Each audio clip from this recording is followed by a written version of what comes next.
আসসালামু আলাইকুম। আশা করি সবাই ভালো আছেন। ভিসা ইনফরমেশন.com এর পক্ষ থেকে সবাইকে জানাই অনেক শুভেচ্ছা। কানাডা ভিজিট ভিসার ক্ষেত্রে বেসিক্যালি কান্ট্রি টাইজের ভূমিকা নিয়ে অনেকেরই প্রশ্ন থাকে যে এই কান্ট্রি টাইজটা আমরা কিভাবে শো করব, বা কান্ট্রি টাইজের অভাবে আমাদের ভিসাটা অনেকে রিফিউজ হয়েছে। সো আমরা এই রিফিউজটা কিভাবে ঠেকাতে পারি, বা কান্ট্রি টাইজটা কিভাবে আমাদের ফাইলে অ্যাটাচ করতে পারি, মানে কোন কোন ডকুমেন্টসগুলো অ্যাটাচ করলে কান্ট্রি টাইজটা স্ট্রং হবে, সেটাই হচ্ছে কি আসলে আপনাদের জানতে চাওয়া। সো আজকের ভিডিওতে আপনাদের একটু ধারণা দেওয়ার চেষ্টা করব কোন কোন ডকুমেন্টসগুলো আসলে আপনার কান্ট্রি টাইজটা রিপ্রেজেন্ট করে, অর্থাৎ কোন ডকুমেন্টসগুলো আপনি সাবমিট করলে আপনার রিফিউজাল আসার সম্ভাবনা কম থাকবে কান্ট্রি টাইজের কারণে। সো ফার্স্ট অফ অল যে জিনিসটা বলবো, কানাডার ভিজিট ভিসার রেশিওটার ব্যাপারে যদি আপনারা জানতে চান, বর্তমানে কিন্তু রেশিওটা গত বছরের তুলনায় অনেক বেশি রয়েছে। এখন ওরা হচ্ছে ভিসা ইস্যু করা শুরু করেছে, এবং আমরা অনেকগুলো অ্যাপ্রুভাল খুবই রিসেন্টলি পেয়েছি। ফ্যামিলি ফাইলে, সিঙ্গেল ফাইলে, নতুন ফাইল, প্রিভিয়াসলি রিফিউজড ফাইল, সব ধরনের ফাইলই অ্যাপ্রুভাল আসা শুরু করেছে। বাট সবাইকেই কিন্তু ওরা ভিসা দিবে না, অবশ্যই ওদের যে রিকোয়ারমেন্ট আছে এই জিনিসগুলো ফুলফিল করতে হবে।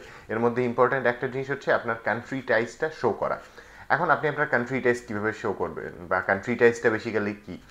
সো বেসিক্যালি যে জিনিসটা হচ্ছে, আপনি আপনার দেশের সাথে কীভাবে কানেক্টেড, বা তাদের দেশে ঘুরতে যাওয়ার পরে আপনি আপনার দেশে যে ফেরত আসবেন, দেশে কেন ফেরত আসবেন, এটাই হচ্ছে আপনার কান্ট্রি টাইজ।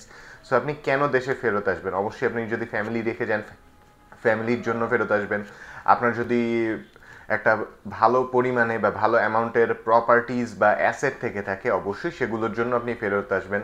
আপনি সোশ্যালি কীভাবে কানেক্টেড, আপনার ফ্যামিলি মেম্বার্স বা আপনার সোসাইটির সাথে আপনি কীভাবে কানেক্টেড, এই ব্যাপারগুলো আপনি যদি রিপ্রেজেন্ট করতে পারেন, তাহলে হচ্ছে গিয়ে আপনি কান্ট্রি টাইজটা স্ট্রংলি রিপ্রেজেন্ট করলেন। অর্থাৎ এই জিনিসগুলোর জন্য আপনি আপনার দেশে ফেরত আসবেন। আপনি আপনার ফ্যামিলি রেখে যাচ্ছেন, আপনার সহায় সম্পত্তি, বা আপনি যে জব করছেন বা বিজনেস করছেন, যেটাই করছেন না কেন, এগুলোও কিন্তু আপনার একটা কান্ট্রি টাইজ। অর্থাৎ আপনি আপনার দেশে কি করছেন, কি কি কারণে আপনি আপনার দেশে ফেরত আসতে পারবেন, এই জিনিসটা ওদের কাছে স্যাটিসফ্যাক্টরিভাবে আপনাকে বুঝাতে হবে যে হ্যাঁ, আমি এই জিনিসগুলোর জন্য আমি আমার দেশে ফেরত যাব, এবং আমি আমার দেশে যথেষ্ট পরিমাণে ভালো আছি। আমি জাস্ট একটু রিফ্রেশমেন্টের জন্য বা কোনো রিজনে, কোনো পারপাস থাকলেই, আপনার যদি ইনভাইটেশন লেটার থাকে অবশ্যই সেটাতে মেনশন থাকবে কেন তাদের দেশে যাবেন। সো এই কারণে আপনি তাদের দেশে ঘুরতে যাচ্ছেন, এবং আপনার পারপাসটা যখনই ফুলফিল হবে আপনি ডেফিনেটলি আপনার দেশে ব্যাক করবেন। সো এই জিনিসটা বোঝানোটাই হচ্ছে কি আপনার কান্ট্রি টাইজটা স্ট্রংলি রিপ্রেজেন্ট করা। অর্থাৎ আপনি কি করছেন, বা কীভাবে আপনার ইনকাম হচ্ছে, আপনার কী ধরনের প্রপার্টিজ আছে, আপনার ফ্যামিলির সাথে আপনার বন্ডিং, এই জিনিসগুলো টোটালি সব মিলিয়েই হচ্ছে আপনার কান্ট্রি টাইজটা রিপ্রেজেন্ট করে।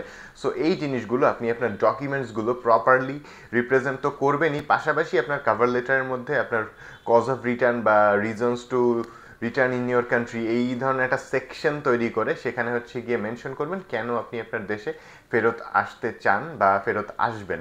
সো এই জিনিসটা তাদেরকে যখন আপনি বিশ্বাস করাতে পারবেন, তখনই আপনার ভিসা অ্যাপ্রুভালের চান্সেসটা অনেক বেড়ে যাবে।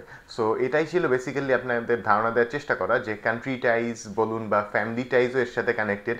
এই টাইজগুলো আপনি কিভাবে আপনার ফাইলের সাথে অ্যাটাচ করবেন, বা আপনার ডকুমেন্টেশনটা কিভাবে করবেন। সো এই জিনিসগুলো আপনি করতে পারলে আপনার ভিসা হওয়ার চান্সেসটা অনেক বেশি থাকবে, কজ ওরা এটাই জানতে চায় যে আপনি ওদের দেশে থাকতে আগ্রহী নন, অবশ্যই আপনি আপনার নিজের দেশে ব্যাক করবেন। সো এটাই ছিল আজকের ধারণা দেওয়ার চেষ্টা করা। আজকের ভিডিওটি মূলত এতটুকুই। কানাডা ভিজিট ভিসা রিলেটেড যে কোনো ধরনের সমস্যা বা ফাইল সাবমিশন রিলেটেড যে কোনো ধরনের সহযোগিতার জন্য চাইলে সরাসরি ভিজিট করতে পারেন আমাদের অফিসে, বা কল বা নক করতে পারেন স্ক্রিনে দেওয়া নাম্বারে। সবাইকে অনেক ধন্যবাদ।